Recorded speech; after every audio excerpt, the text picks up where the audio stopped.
tucked away in the hills and woods near Galena. But it's back in here a good half mile. Is a piece of local railroad history, the Winston Tunnel. It's just kind of a surreal space, I think. A place Jerry Spear knows well. Before leading us out to the tunnel, we make a stop a few miles away at the Elizabeth Depot Museum. As curator there, Spear helps preserve all that the tunnel once was, beginning with its construction in 1887.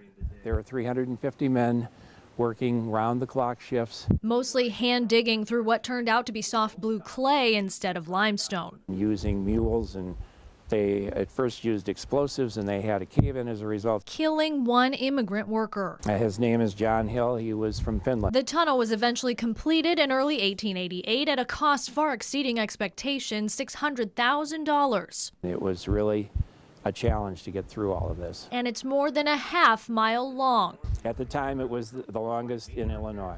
To get to the site requires somewhat of a trek from the nearest road, with a bit of tricky terrain along the way, but for the most part, you're walking along the right-of-way that once was. The old telegraph poles, many of them are still lining the right-of-way. Old wooden railroad ties remain overgrown with grass and moss, and getting closer, the western portal appears in the distance. It doesn't take long for nature to work her way. Mother Nature has reclaimed the right-of-way here as well, with ferns growing out of bricks, large cracks, and crumbled walls. I think it's just kind of a special place, and you can kind of imagine back in the day, and as we were commenting about nature pretty much taking everything back over it.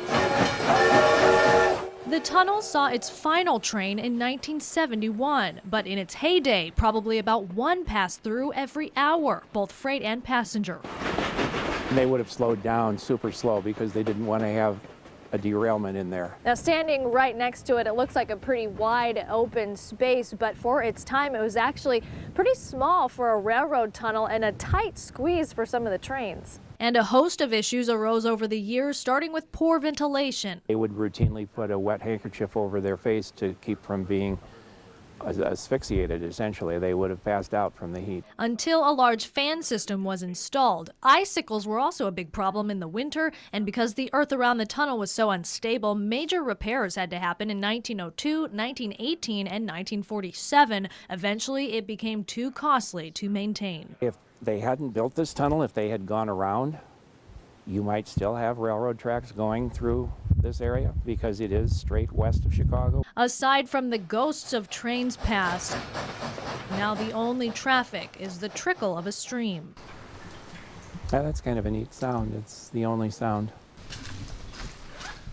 Abandoned ruins alone in the woods. I think the fact that it is so far off the beaten path, and it is kind of remarkable when you consider they didn't have the kind of machinery that we have today. The iron bars are as far as you can go today, but Spear says it's worth the hike to check out this railroad relic. In Galena, Bailey Dietz. It's quite amazing that they managed to do this, I would say. KWQC TV6 News.